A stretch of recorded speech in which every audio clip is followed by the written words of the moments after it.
Hello, everybody. We're here for questions and answers. Angela will be here soon. She just getting off work and getting back to her apartment where she can get online.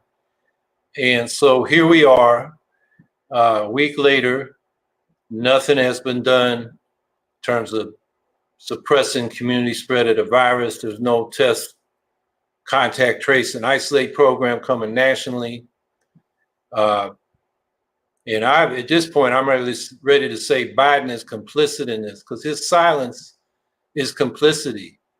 He lives within commuter distance of the White House press corps. He could be convening them and pounding away on what we need now, pointing in the direction, mobilizing the public.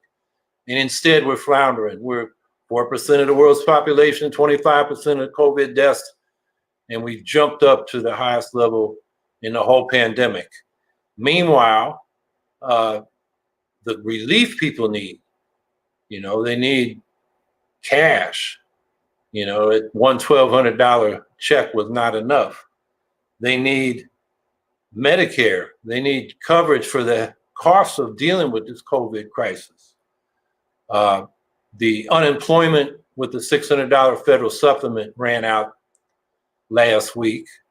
So this week, people are not going to get that. And the rent was due Saturday. The Urban Institute projected 40 million people may be subject to eviction by October. We've got over 30 million people unemployed, and it's growing again. The unemployment rate is growing again. Rent and foreclosures, there was a bill that Ilhan Omar put in to have the federal government pay those for the emergency and cancel the individual's responsibility for that. I know here in New York, they estimate 1/3 of the small businesses they're gone, and with them the jobs. And the Senate's about to go on vacation for the rest of August. And the reporting I heard today doesn't look like they're going to come up with a deal. So the people are left floundering. So we need what we're talking about in this campaign more than ever. And so we've been putting that message out. Angela and I made another COVID statement last week. We talked about red lines for a basic COVID relief package. It's what's needed, but it's not what's happening. Meanwhile, we've been focused on getting on the damn ballot. If you're not on the ballot, people don't think you're in the election. So this week we did file in 6 states. And we look good in Wisconsin, New Jersey, Maryland, Washington, Pennsylvania, and Vermont. So we're at about a little over 30 ballot lines, enough to win the Electoral College if we win those states. We're now focused on Georgia, Iowa, and Minnesota. And those of you in Minnesota, we've sent out the petition by email. You can download it. And if you haven't seen that, check your spam folder. And you can fill it out, get family and friends, and get it back to the ballot access coordinator.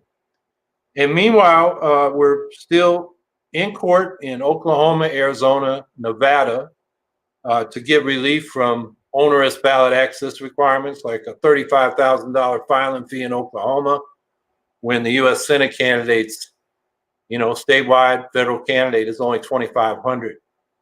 We think we have a good case there. And Arizona's off the charts, over 37,000 signatures. They're due September 4th. We still have time. But in this COVID environment, that's tough. And then we're appealing in Ohio. The previous judge, we lost in the first round.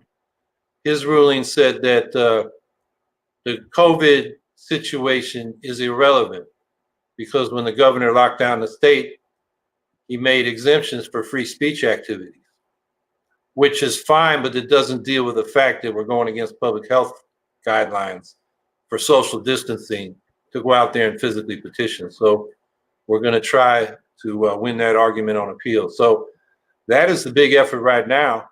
If you are in the region of Georgia or Minnesota or Iowa and want to help petitioning, contact our campaign and we can put you to work. So that's about where we're at. And so I'll start taking questions until Angela gets here to help me. John Baptiste, I want to know what you're going to do to end the welfare state that corporations and the bourgeois live off of, which is essentially our labor. Yeah, the welfare state, corporate welfare. What was I reading today? Oh, YRC, Yellow Road, it's a trucking company, just got $700 million because they have one of Trump's cronies is in that company. And I'm mad at YRC because my pension got cut because our Teamsters, New York State Teamsters Pension Fund is having trouble. It's a multi-employer pension fund. The Teamsters have helped bail out YRC, and they got two of their management on our pension committee. UPS, which is the big company that's keeping the fund alive, has none. So I'm already mad at YRC. That's corporate welfare, keeping this company that, probably was bankrupt quite a while ago. And yeah, we pay for it with our labor. Labor income is taxed now higher than capital income when you consider state, local, and federal taxes. And so what we need is progressive tax reform that takes the rich off welfare, the corporations off welfare, and has the rich start paying taxes again. And I'm working right now, and we'll be releasing this this month, a wealth tax, an estate tax, and an income tax that are more progressive. And one thing we want to do with the income tax is simplify it and treat all income from whatever source by the same rates. Right now, capital gains are taxed much lower than earned income, particularly once you get over a certain level. So that's what we got to do. The corporate welfare, the state is basically, they call it neoliberalism, and as if it's deregulation, but what it really is cutthroat competition for the working class and state subsidies for the ruling class. And that's got to change just to have our public services adequately funded and for the tax system to be progressive and fair.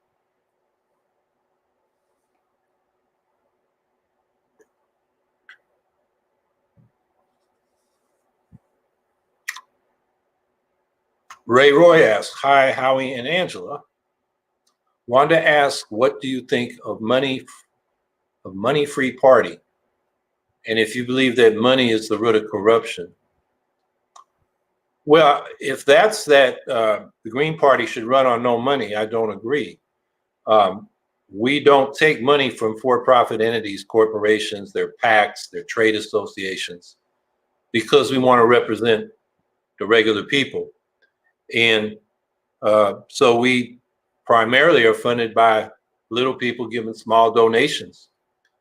And we'd like to bring it up to the scale that Bernie Sanders realized, with lots of little people giving lots of little contributions. He raised over $100 million. And if the Green Party could do that, we could put field organizers in every state. We could fund serious campaigns for local, state, and congressional office. And so the other part of it was, is money the root of all evil? Well, as a medium of exchange, money isn't necessarily the root of all evil, but the idea under capitalism that you have to grow or die if you're a company, because that's the way competition works. That is the root of a lot of evil in our society. It justifies the exploitation of people and nature.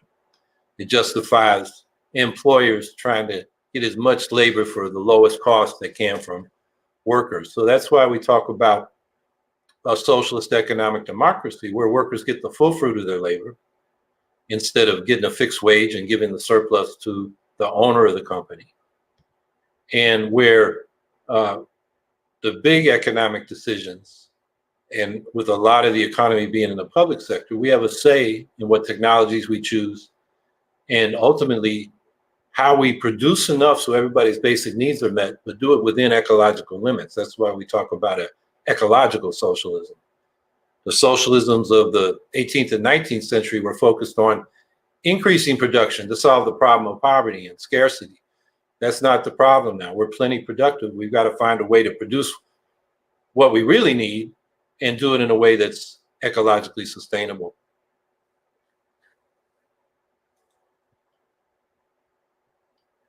Boot Bazaar, are you and your surrogates trying to contact mainstream media outlets for interviews or panel appearances? To be in this race, you need to be a household name, and a small online platform is not enough. That's absolutely correct. And we are trying our damnedest to get into not just the mainstream media, but the progressive media. You know, why hasn't Democracy Now! Had us on? And going to the mainstream media, why hasn't NPR had us on?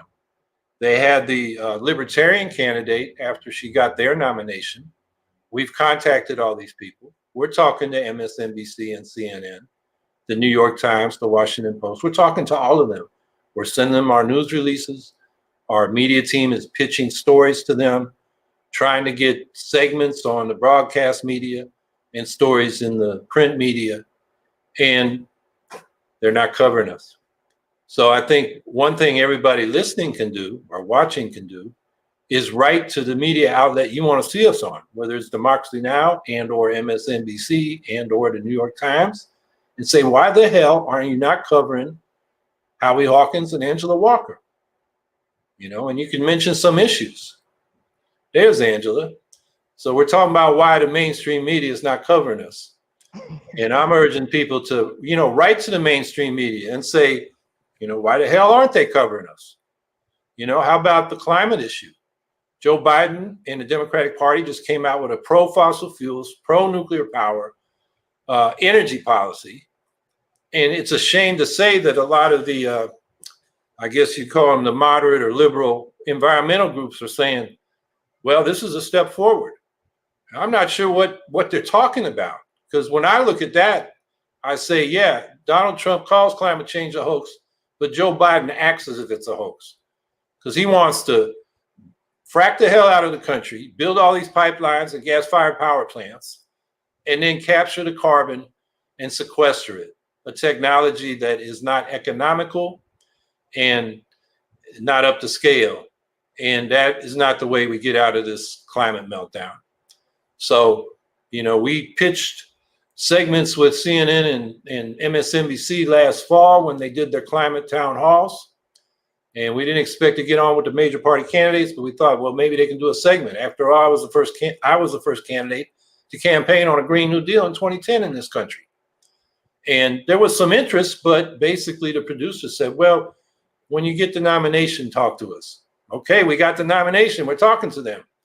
So there are plenty of issues, you know, from the nuclear arms race that none of the major candidates are talking about, to the failure to respond to this COVID crisis. And as I said at the opening, Angela, I'm considering Biden complicit with Trump now, because he has the opportunity to provide leadership and direction, and he's hiding in his basement. And people are dying. And now they're getting sent out of their homes or evicted from their homes. I mean, we're in such a crisis, and there's no focus from Biden or the Democratic leaders. You know, they seem content to let Trump make a fool of himself. But you know what? Them sitting on the side is like, you know, you can stop a crime and you let it happen, you're complicit. So, so before we go to the next question, Angela, you want to bring people up to date with what you've been doing and say hi? Good evening, everybody. I went in to work at 7 this morning. I got off at 7:45 this evening. So y'all are getting me in all of my finery, covered in sweat and asphalt and everything else. So, hey, everybody.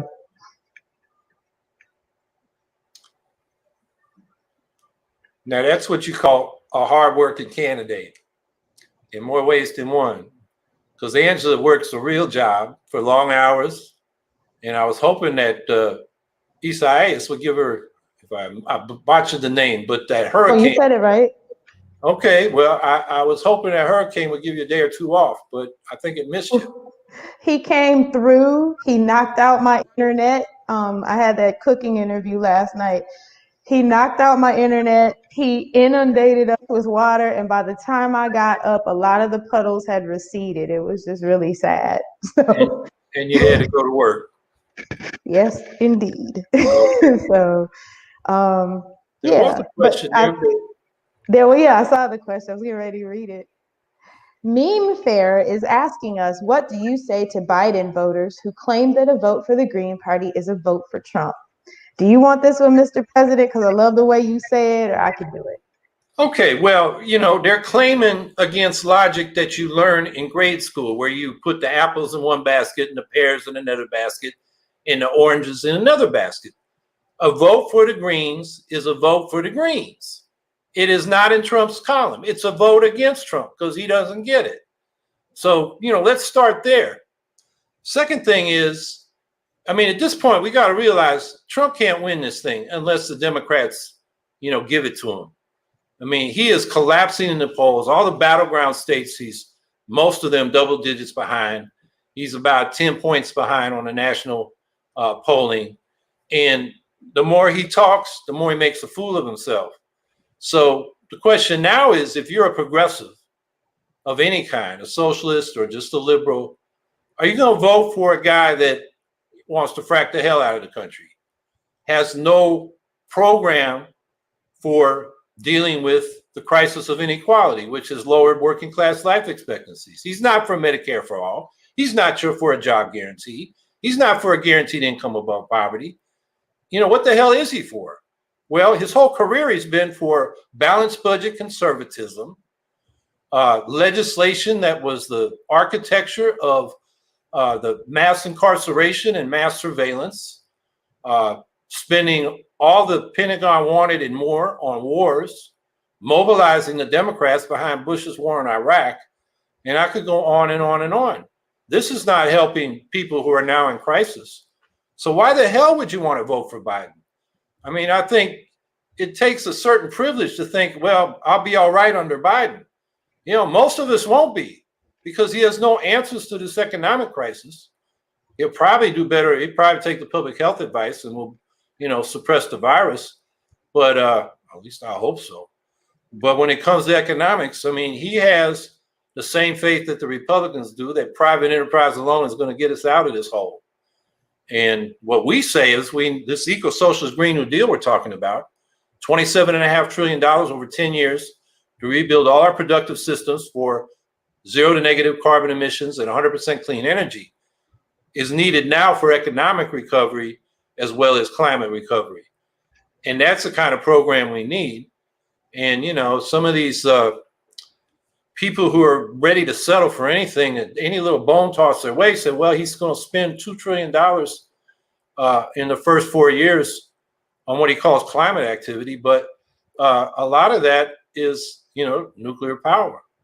The levelized cost of new power from nuclear is 2 or 3 times what it is solar and wind now.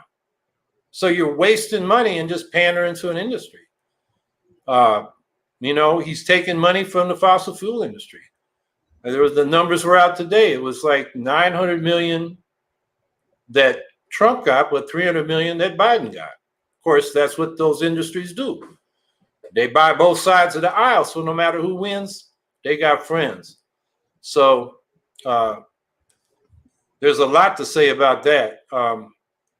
I often say, if you're a socialist or a progressive and you vote for Biden, who's against what you were for, if you were supporting, say, Bernie Sanders, Medicare for all, a full-strength Green New Deal, tax the rich, student and medical debt relief, and you vote for Biden, you're voting against those things, and you get lost in the sauce because they didn't know you were for those things.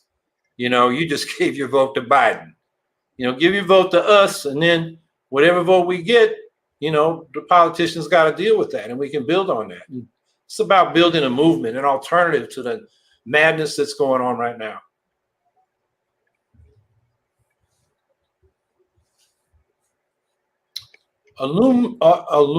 Al-Mumin, do you agree with UBI? That stands for Universal Basic Income. And I'll start on that. We actually are for a guaranteed income above poverty.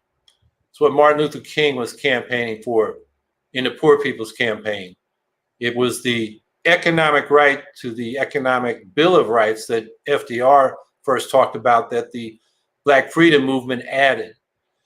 Because, as King said in that last year, in his last book, Where Do We Go From Here, Chaos or Community? The best way to end poverty is the straightforward way of putting money in poor people's pockets, because most poor people are hardworking people. Their wages are too low. So we're talking about building into the progressive income tax structure. So if your income's below the poverty line, and we would double the current poverty line, because you do any budget of what it takes to pay for basic needs, it's double what the current poverty line is in most markets. What we would do is then the government would send money to bring you up above poverty. And so that would, end poverty right there. The problem with UBI in the sense of, like Andrew Yang was proposing, give everybody $1,000 a month, whether you're Steve Bezos or the poorest person in the country. Well, if you're an individual, that barely gets you to the current poverty line, which is about half of a real poverty line. And if you're just Jeff Bezos, you don't need it. But you're taxing the working class to pay Jeff Bezos. As I mentioned earlier, labor income is taxed higher now than capital income. And the total cost is $3.8 trillion for Yang's proposal, which, considering the federal budget's now about $4.8 trillion, that's a lot of money. When we're talking about a guaranteed minimum income, at the current poverty line, it's about $220 billion a year. And at the, double that, it's about $440 billion at a poverty line that's double the current level. That we think is much more reasonable. And it just doesn't make sense to be sending rich folks or even, very affluent folks money that you're taxing working people to pay.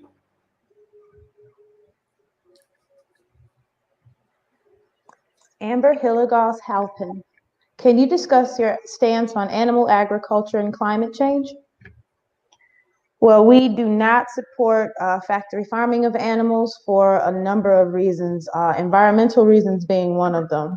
The mistreatment of animals and the folks who are tasked with working, in slaughterhouses and places like that, we don't support the current way that things are.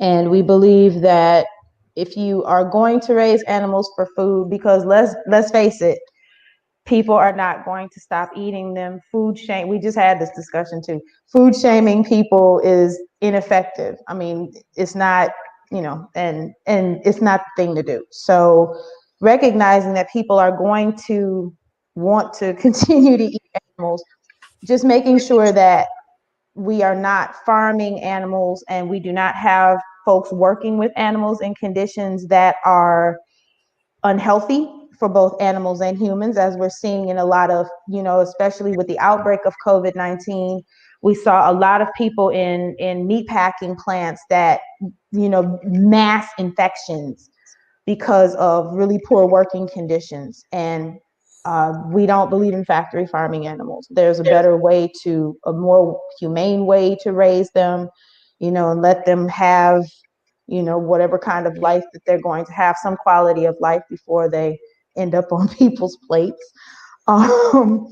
And understanding that we can do animal husbandry or, raising animals for food in a way that is gentler on the planet. This has been done for centuries. I mean, factory farming, the way that we do this now is relatively new. Historically, animals have been raised with an eye to, nourishing the soil and, being a part of the ecosystem.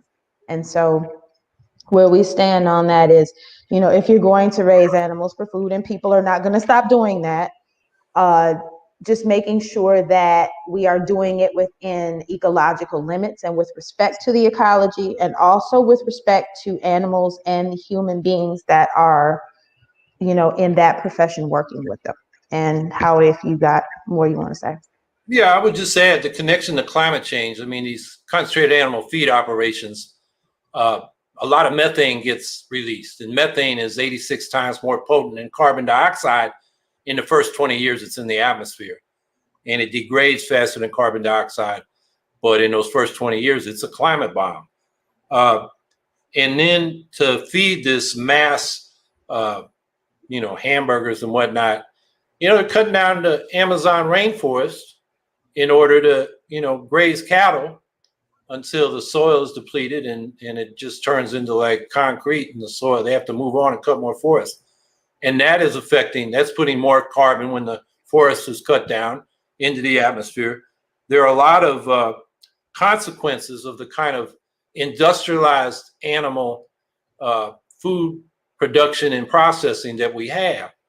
I know organic farmers up here. One of them has advised me on our agricultural platform, and they're very adamant that animals are part of the ecology. They're part of the network between plants and animals, the food chains and whatnot, and they should be part of agroecology, but not at the industrial scale. So if we're going to change, we got to go back to organic farming with real farmers, not tenant farmers who are working for these giant agribusinesses, which means we got to ban corporate ownership and absentee ownership of farms, help the farmers get their land back.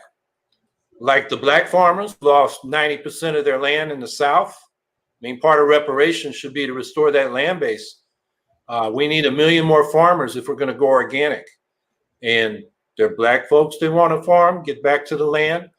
They're white folks, but a lot of the children of the mostly white farmers, some of them want to move on to other jobs. Well, we have immigrants who are farmers in Mexico and Central America, and their American dream is to become a farmer again.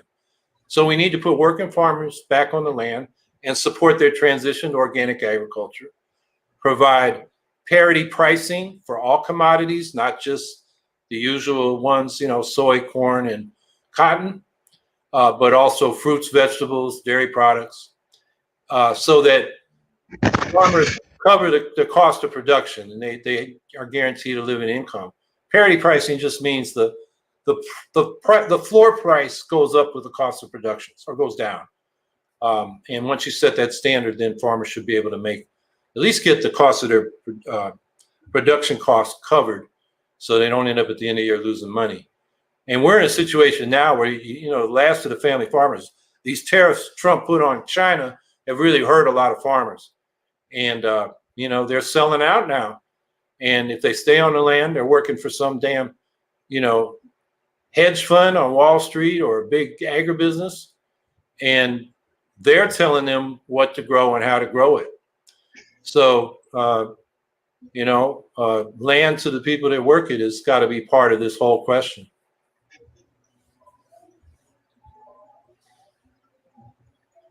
Amy Dasak. Hi, Howie. Hi, Angela. I have a question. What would be a safe reopening plan look like, or what would a safe reopening plan look like to you? Well, I'll start there. We would test, contact trace, and isolate those who are infected or in contact with the infected to suppress community spread of the virus.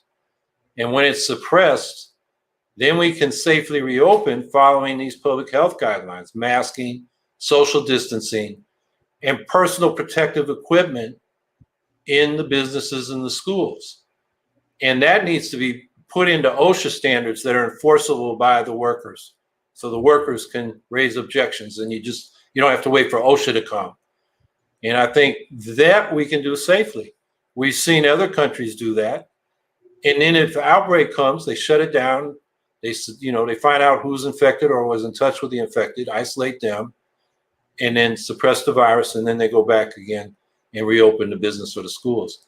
I think that's the best option we have right now until we have a vaccine, which I'm not as optimistic as Trump. He's trying to push it through before there's real, third phase safety testing.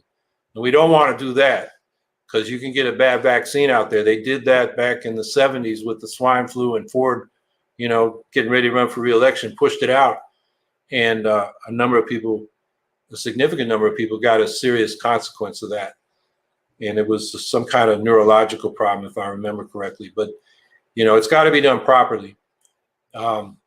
So I think that's how we safely reopen. I don't know if you want to add anything, Angela.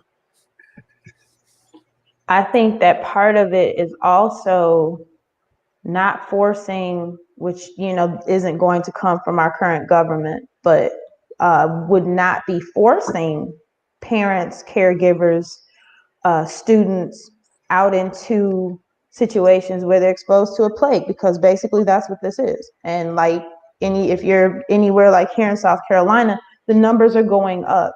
And so when we're talking about a guaranteed income above poverty for all people, we absolutely need that to be in place right now, so folks are not being forced to, forced out into a plague because they have to work, and possibly subjecting their children to this, or children in their care to this, because they have to make a living. So people, in addition to the program, how he's talking about, something we also talk about is the need for wraparound services, so that, which has also been done in other countries, where people are being financially supported in order to be able to stay home and flatten the curve. So, we need those things in place. And obviously that is not going to happen with the current administration, unfortunately. Charles Law is asking, what if we elected the Supreme Court? Why not take the burden of the executive office to appoint judges and give it to the people? I believe we can handle that chore. What if we applied term limits to the court? Why not remove the burden of lifelong service to people well past retirement age? Short answer, we agree. Howie?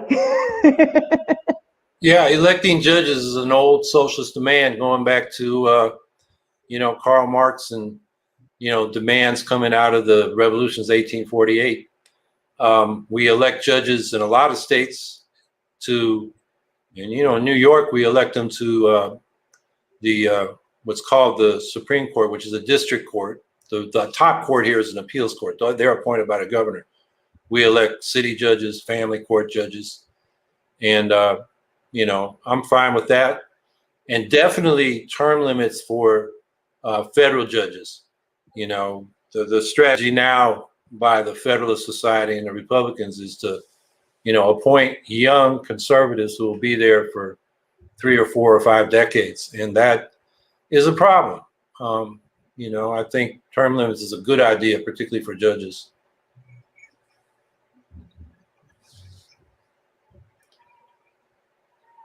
Kristen Olson, how do we start making reparations to indigenous tribes and address treaty violations by the U.S. government? Well, treaties are at the same level as our Constitution. And if we don't observe our treaty obligations, what makes us think the government's going to protect and respect our constitutional rights? So I think we need to honor these American Indian treaties. And that means there's land that has to be returned that has been taken in violation of these treaties. And there are services that the treaties say should be provided, which the federal government has not provided adequately. And, there are other people that have treaties, like Mexican Americans coming out of the Treaty of Guadalupe Hidalgo that ended the war in 1848, where the U.S. grabbed half of Mexico. And that treaty secured the land grants that these Mexican Americans had. And a lot of that land has been stolen. That's still in courts today. I mean, it's been a big issue for those people. And then you have the Hawaiian Homes, what's it called? The Hawaiian Homes Act, land for Native Hawaiians that was set aside for them. And the Hawaiian government, which is dominated by the Democrats, keeps saying, well, but this land is so good for a resort, we're going to take it for that purpose. And so the Hawaiians still are not getting access to the land they were promised. So, all these areas need correction. And, I think, justice is something that we should all be interested in, because what goes around comes around. And when you mistreat people, it spreads through society, and you could be next in line.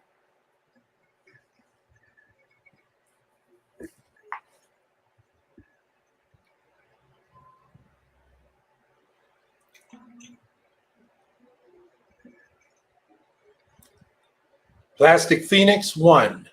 Hey, Howie and Angela. I think the Democratic candidates really slipped up talking about eliminating coal, but didn't give any indication of how they would redirect coal producing areas to other industries. Do you have any plans to bring new jobs to former coal areas? Well, that's our eco-socialist Green New Deal. We want to put a Green New Deal factory producing all kinds of goods in a way that is not producing greenhouse gas emissions and is powered by 100% clean energy. And we want to put them everywhere, not just in the old industrial belts, but Green New Deal factories can process food in agricultural regions. And they can be located in areas that were dependent on extracting coal or other resources in the ground. So that would, take Appalachia. Let's locate factories that produce for the national market some of these Green New Deal goods that we need to produce. That's one thing. Another thing, there's already plans to have a plastics producing complex in Appalachia, but unfortunately it's going to be fed by natural gas and these pipelines, and the gas is fracked. And they're fighting that in Pennsylvania and Ohio. The complex will be located in Ohio and West Virginia. Why don't we convert that to producing bioplastics that are biodegradable and don't become part of these, this waste stream that's floating around in the ocean and then breaking down into microplastics that get into the food chain and into our bodies, where some of those microplastics are carcinogenic or mutagenic or disrupt our endocrine, our hormone system. And the bioplastics will be biodegradable. Of course, we prefer they be recycled, but if they get out into the environment, there'll be, bacteria with the enzymes to break them down and recycle them into the biosphere. So I think there are a lot of possibilities. And most of all, the former coal miners and their communities should be involved in planning. Well, we're not going to mine coal. What do we want to do? What can we do? And involve them in the planning process in siting these, these green production facilities. So you want to add to that anything, Angela? It all points to community control being at the heart of the eco-socialist Green New Deal. What does that community need? How does it want to produce it? Yeah. Oh. That's all I got. Hey, Shar, Howie and Angela. And I've seen this. I was going to address it because I've seen it popping up, all the way throughout there. Do you support statehood for Puerto Rico? Well, I just saw in the chat, and Howie, you can clarify on this. I haven't looked at any data recently, but one of the folks, a real classic gamer who's been asking this question all along, is wondering, you made the comment that the last poll that you saw supported statehood for Puerto Rico. Our position is we support what the people of Puerto Rico choose. If the majority of the people in Puerto Rico choose statehood, then we support that. If they support independence, then we support that for them. Puerto Ricans know best what they want. It isn't our job to tell them what they want. So we support what the majority of the people in Puerto Rico want. And Howie, you can elaborate if you want. Yeah, we're for self-determination, and it's for the Puerto Ricans to decide what their status is. There is a referendum this year. I think it's the 6th in about the last 25 years, but all of them have not been legitimate in the sense that people that want statehood, people that want independence, people that want association, which is another kind of modified form of independence, and those that want to keep the status quo, which is Commonwealth. They all got to come to agreement on the wording of a referendum that they'll be behind. The current referendum was pushed in by the incumbent governor, who is up for a lot of corruption charges. And he represents a pro-statehood party. He's trying to mobilize the vote to save his political bottom. And so it's not seen as a legitimate referendum that Congress should adhere to by many people in Puerto Rico.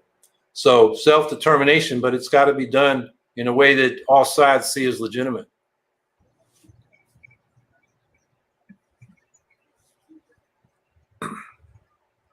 The Falcon General, this is for Howie and Angela.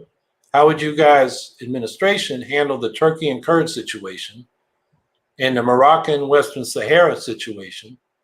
And what is your reaction to the explosion in Beirut? Well, I'll start with Turkey and the Kurds. Trump basically was told by Erdogan, the leader of Turkey, get out of the way, because the U.S. was in the Kurdish region of Syria fighting ISIS with the Kurds. The Kurds basically, they took on, I think it was like 15,000 casualties, getting ISIS out of northern and eastern Syria. And Erdogan said, get out of the way, I want to invade. And Trump said, yes, sir. And Turkey's part of NATO, supposedly a defensive alliance. This is another example of how it's a platform for aggression. Now, a lot of countries are not happy with Turkey, but NATO was a platform for our invasions of the Middle East. So, the U.S. should have told Turkey, we're opposed to that, and not just got out of the way so Turkey could invade, which has led to hundreds of thousands of Kurds in Rojava, as they called that region of Syria where the Kurds live, as a consequence. So we need to support the Kurds. They set up an amazing self-administration zone, self-government zone. And of all the forces in the Middle East, their political party, the PYD, is more committed to, what they're committed to is a grassroots democracy based on citizen assemblies and their federation up. So it's for democracy. They are pro-feminist, women co-chair every level of every council at every level. It's anti-sectarian and internationalist, so that all ethnic and religious minorities get representation in this structure. It's ecological, they're committed to ecology, and it's socialist. They're building lots of cooperatives. It's the most progressive force in the Middle East, and it's something that we should support. Western Sahara. Well, it's colonized by Morocco, and I'm not familiar with the latest on that struggle. This goes back decades, and I do support self-determination, but I can't speak to the current situation in Western Sahara. And the explosion in Beirut, I saw it. I saw the little video clips. They say it was a ship with fireworks, which sounds plausible to me, because that first explosion, you could see lots of lights going off like fireworks at the base of the explosion before the big one happened. Some people have said it's nuclear, but tactical nukes are even bigger than that, even as big as that was. It looks devastating, and all I can say is the U.S. is a rich country. It should help Lebanon, which is flat on its back economically, going through a lot of trouble right now.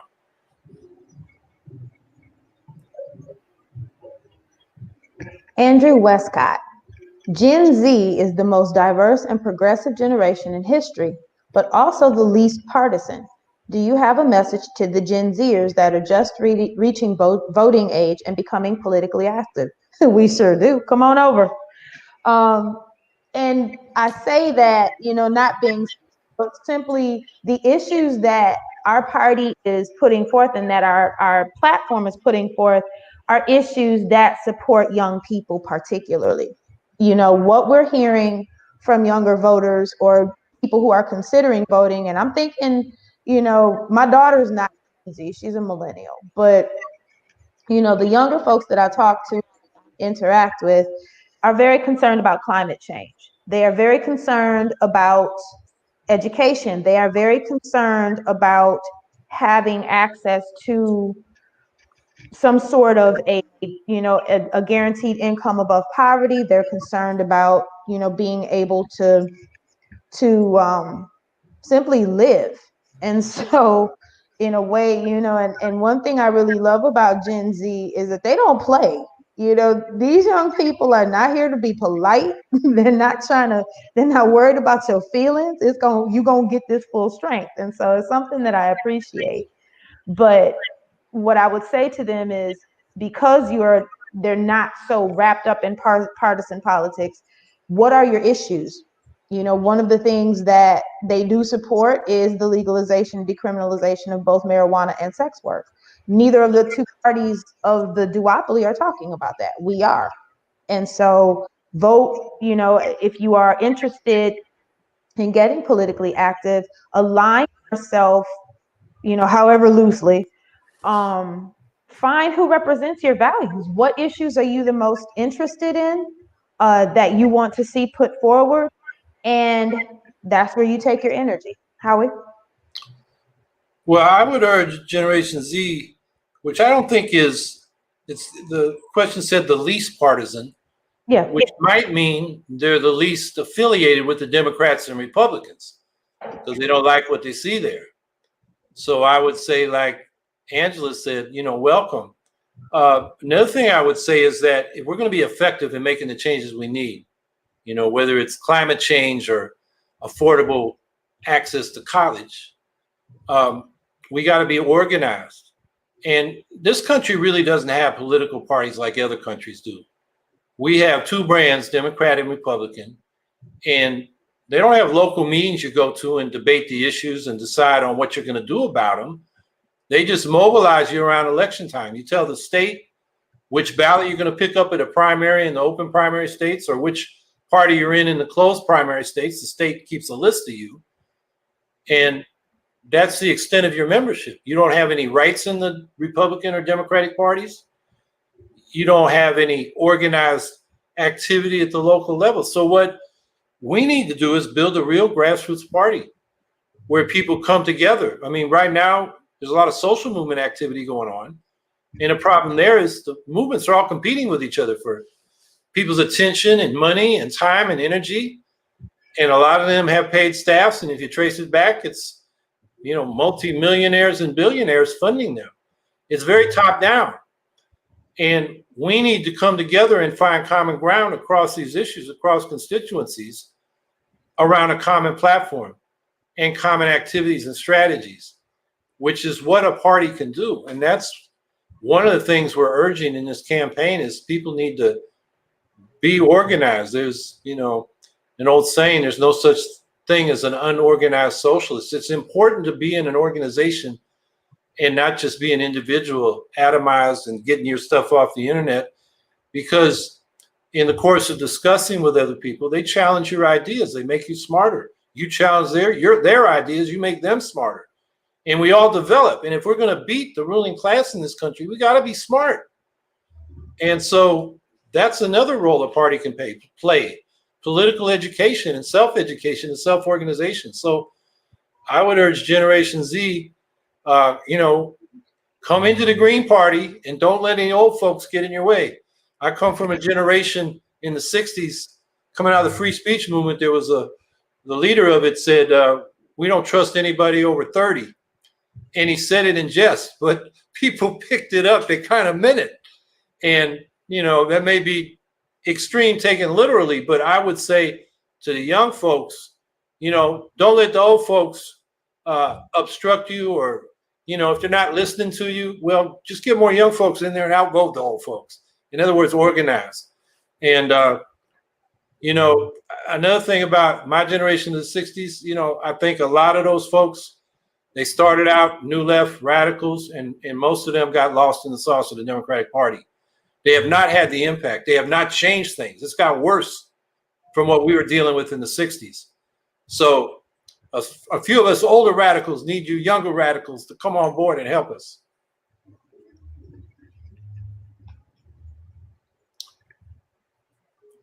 Tom Kopp, what would you do to bring back the Fourth Amendment, and would you end the Patriot Act?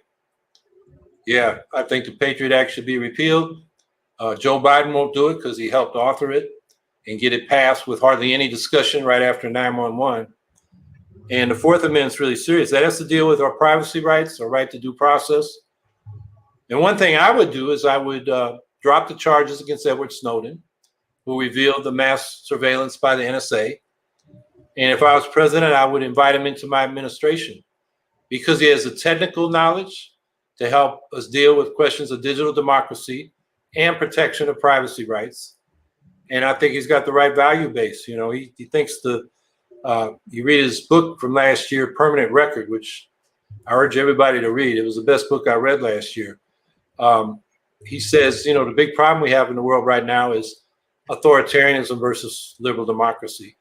And that's really true when it comes to this surveillance state, this mass incarceration state. I mean, the U.S. likes to get on its high horse and tell the rest of the world how they're violating human rights. Well, we have the largest prison system in the history of the world. With 4% of the world's population, we got 25% of its prisoners. And we should know now after the George Floyd uprising, that a lot of that is about systemic racism. We got the police set up to keep downscale people, particularly Black people, down and out of upscale communities. And that goes back to the real estate machines that finance urban politicians who create these police to do that. So, and then when you get caught up in that criminal justice system, one of the Fourth Amendment rights is the right to speedy trial, due process. You get charged. Over 90% of the cases, people cop a plea because they can't afford, you know, the defense to go to trial, and they figure I better cop a plea rather than get something worse if I go to trial without adequate legal representation. So another thing we need to do, and the federal government should fund this, is have public defenders in sufficient number and paid at the same salaries as prosecutors in those districts. So there are a number of things we need to do to restore our Fourth Amendment rights. And those are a few of them. I don't know if you have anything to add, Angela. No, I was just thinking about, I was watching a documentary, I forget which one, but one of the things that I was listening to a podcast, and it was, you know, very adamant about strengthening or like implementing the Fourth Amendment, because I think a lot of people sleep on it, and talking about, you know, the right to be protected against illegal search and seizure, and the way that is applied unfairly in Black and brown communities, and folks find themselves, you know, in this system of mass incarceration. And so that's actually what that made me think about. Oh, Dom Greggs wants to know, do either of you have a dog? I love dogs. If so, age, breed, and name. I don't have a dog. I love dogs. I have the hours that I work would be unfair, and I live by myself. So no, I love them. So you bring your dogs around me and I'll love on them and scritch them and pet them and stuff, but I don't have a dog. Yeah, I wish I had a dog. I love dogs. And for the same reasons of Angela, you know, when I was working as a Teamster overnight and, you know, all the political stuff I do, you know, I couldn't take proper care of it. Now that I'm retired, if these people hadn't drafted me to run for president, I might have a dog now. That's like on my bucket list. I had a dog, well, 2 dogs coming up, and I still can think about them like, you know, it wasn't that long ago. So yeah, I love dogs. They're man's and woman's best friend. I mean, I love cats too, but I love them both. Goose Flora Fauna. This month is the 75th anniversary of the atom bombs used in Hiroshima and Nagasaki. There's a new nuclear arms race. Would your administration abolish nuclear weapons and work to a nuclear-free world? Absolutely. That's been part of my stump speech since the first time I announced my exploratory committee. And none of the major party candidates, except for Mike Gravel when he was in briefly, have even spoken to this issue. And the Bulletin of the Atomic Scientists has their doomsday clock the closest it's ever been to midnight. And they've had that clock going back to the 40s. Meanwhile, we've got out all these treaties, from the Iran nuclear deal to the Intermediate Range Forces treaty that Trump just got out of, and a whole bunch of others. The last treaty that's bilateral between the U.S. and Russia concerning strategic arms expires next February 5th. And none of these fools are even talking about it. It should be a top campaign issue. So what we're talking about is taking peace initiatives to reduce tensions, cut the military budget 75%, withdraw from these endless wars, start bringing our troops home from these 800 foreign military bases, pledge no first use of nuclear weapons, disarm to a minimum credible deterrent, and then go to the other 8 nuclear powers and say, we want complete and mutual nuclear disarmament, and go there with the support of world public opinion. The 122 nations that agreed to the text of the Treaty on the Prohibition of Nuclear Weapons 3 years ago this month.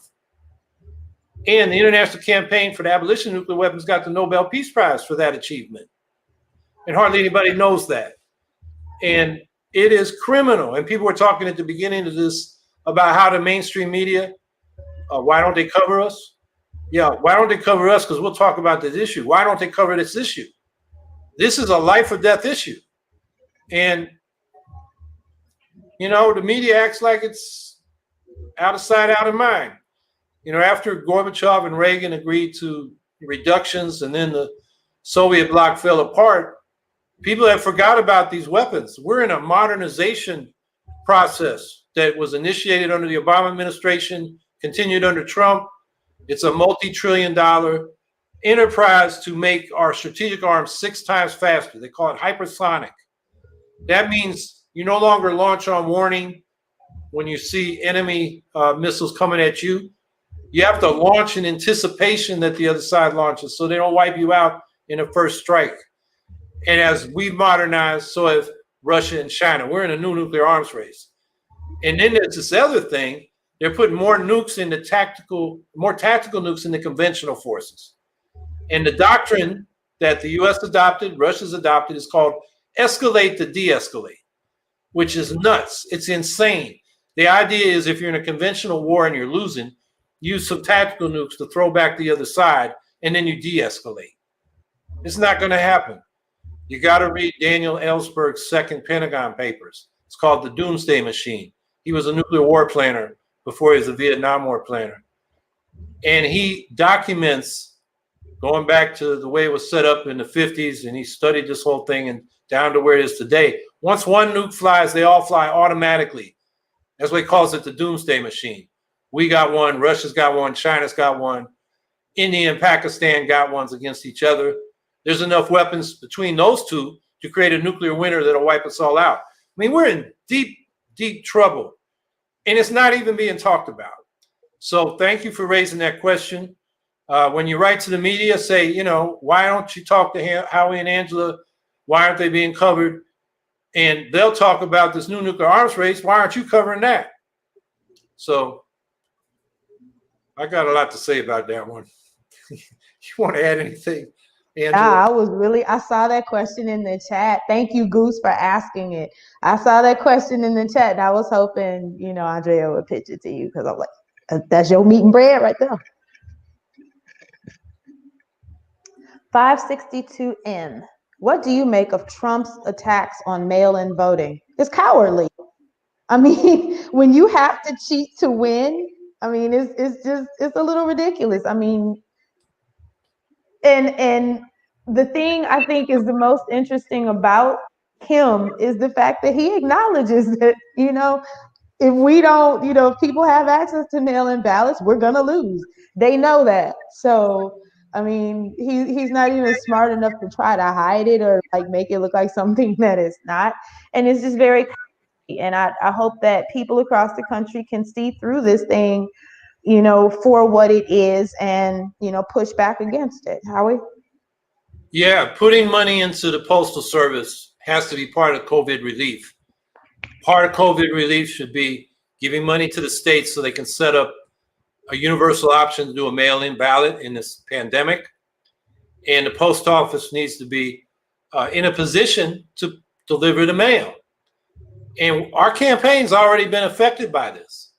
And I got my money back for an overnight that didn't get there for 4 days. In fact, every time I do overnight with the Postal Service now, I get my money back. And I said to the postal worker, you know, this dummy that Trump just put as head of the Postmaster General and said, slow down the mail. He's costing the Postal Service money because I'm getting free overnight mail. It may get there a day or two later, but at least it's tracked. I mean, I'm doing this for filings we have to do to get on the ballot around the country. So On Thursday, I wanted to do overnight mail to our guy in Vermont that was going to deliver it to the Vermont Secretary of State. And the Postal Service said, well, it'll take 2 days to get from Syracuse, New York to Vermont. And I said, well, 2 days is soon enough, but I'll go overnight rather than priority, which is usually 2 days. And on Saturday, a post office in White River Junction called the guy who lives in Bethel, about 30 miles away. We got your package. You can come pick it up. That's not what I paid for. It's supposed to be delivered in Bethel. So he said, well, when can you deliver it? And they said, well, we'll go out tomorrow or Sunday. So if they did that, they'd have been paying overtime. I don't know what's in the UPS contract, but it's at least time and a half. It might be double or triple time. But then they said they do it and they didn't. So our guy called back down again and they said, we'll deliver it today. And he had to drop this off in Montpelier by 5 o'clock with the Secretary of State. It took him till 3:30 in the afternoon to get that package finally to the guy in Bethel, which was enough time. He drove up to Montpelier and the filings got in there. And we got the word from the Secretary of State, we're good. But that's the problems. And imagine, somebody depending on medicines or medical equipment in an emergency. Businesses, they need to conduct business. And by slowing down the post office, that dummy Trump is slowing down the economy. And he says it's coming back. He's so full of it. Every time his lips move, he's lying.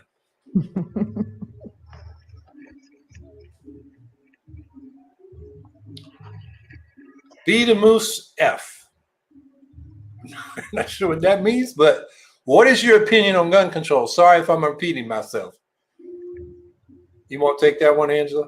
Support the Second Amendment. I know, there's folks across the left who, we've had these debates and folks get their hackles up and it's like, I get it. But at the same time, it is something that is enshrined in the Constitution. And it's also, as a person of, I'm Black, obviously, and I'm a woman, obviously. And it's not a safe world. And so I personally believe that if the state is armed, the populace needs to be too. And that is my personal belief, so don't take that and run with it. But that's where I am with it. We're not in a utopia where people are safe. So I support, a person's right to keep and bear arms under the Second Amendment. And Howie? Yeah, I like the Heller framework. People have a right to firearms. The public has a right to regulate those firearms in the interest of public safety. So I'm for things like universal background checks and safety measures for what you should do if you possess arms. I'm for buying back all the military assault rifles out there. As a former Marine, I know what they can do. They're not necessary for self-defense, but they, in the wrong hands, as we've seen, they can kill a lot of people awful fast. So I would support that for, arms control or gun safety. And as far as, if the state is armed, we should be armed. I get that. It's kind of symbolic. The reality is, if it comes to that, we're not going to win unless the armed forces are split and most of them coming over to our side. In today's day and age, a bunch of guys running around with AK-40s and their little militias is not going to beat the Marines and the U.S. Army militarily. You got to win over the troops to, suppose, Angela and I get elected and the right tries to stage a coup. Will the armed forces follow the civilian leadership who's elected, or will they follow the coup? We've had an attempted coup. Smedley Butler, who they taught me about in the Marine Corps, his whole career, he was twice awarded the Congressional Medal of Honor. He was all over the world, from China to Nicaragua to Haiti. What they didn't teach us, but I knew when I went in, is that Smedley Butler became an anti-imperialist and said he'd been a muscle man for Wall Street as a Marine and didn't think the missions he'd been sent on were appropriate. Smedley Butler, how did I get off on that? We're talking about, Oh, the armed forces. Nah, I don't know why I got off on the Smedley Butler, but anyway. He said war is a racket, didn't he? He said war is a racket. Yeah, he exposed the whole thing. Oh, yeah, I was talking about a coup. You know, the DuPonts and some other very rich folks on Wall Street thought they could have Smedley Butler be the Mussolini of America when Roosevelt got elected. And you can look this up online. There's a lot of stories. David Talbot wrote a sort of illustrated biography of Smedley Butler that tells the story. You can get that book. And Smedley Butler spilled the beans to Congress. The capitalists didn't realize Smedley Butler was no longer the soldier. He became a major general as he worked his way up the ranks. He was an anti-imperialist, and he spilled the beans to Congress. I mean, you can look up the congressional testimony. Congress kind of like said, okay, and the DuPonts and the other millionaires and rich backed off and denied they'd done it. But I think the evidence is overwhelming. So, and that's a case where, the armed forces did not side with the coup. And that's what we got to count on. I don't think we got to count on our, AK-47s taking on the Marine Corps and the U.S. Army. It's not going to happen that way. I didn't mean it like that either. I know you did, but I will make sure people understand.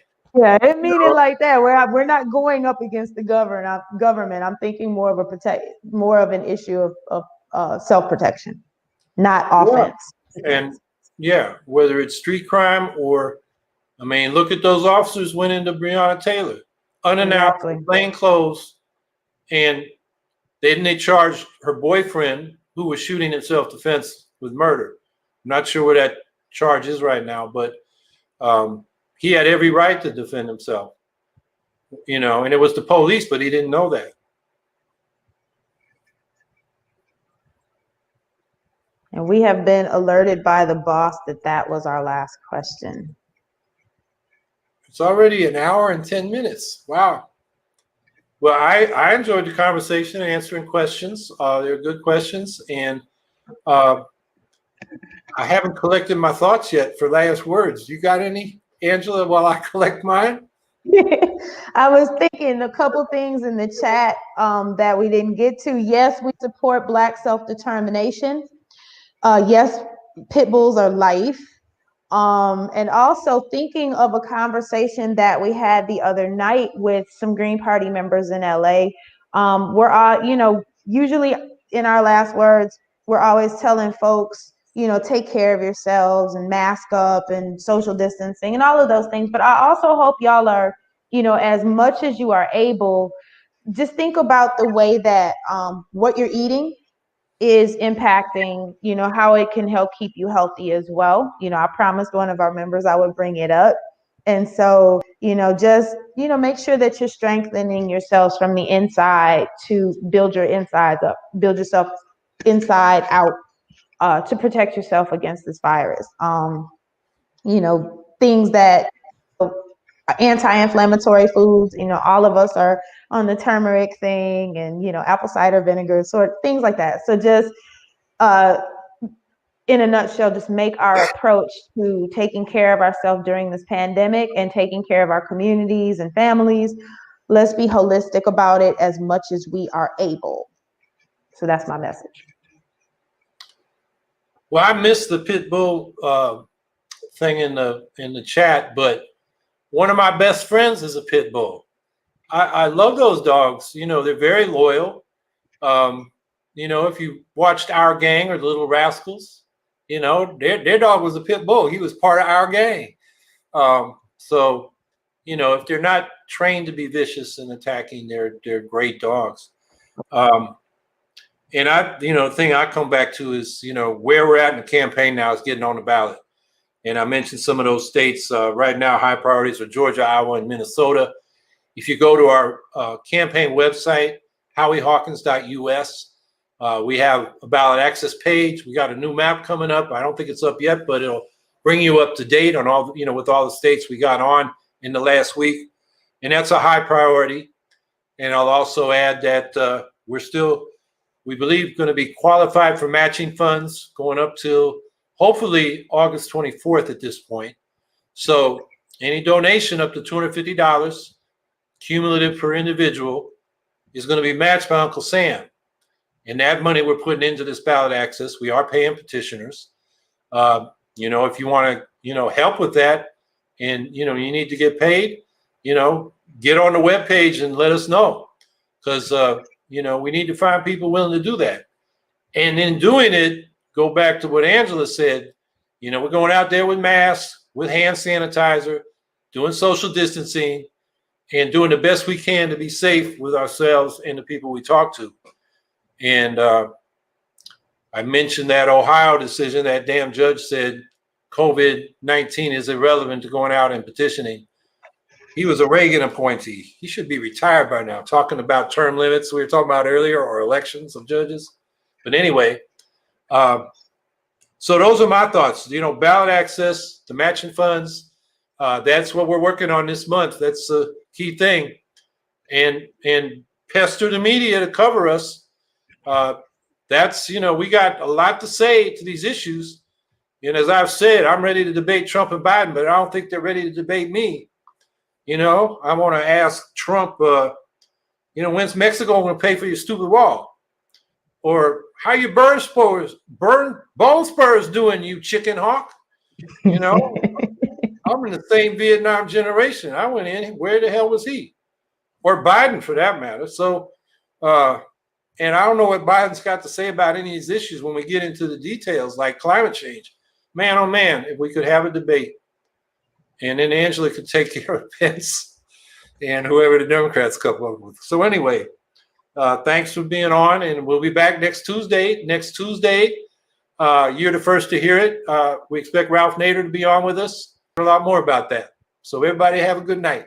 Y'all take care.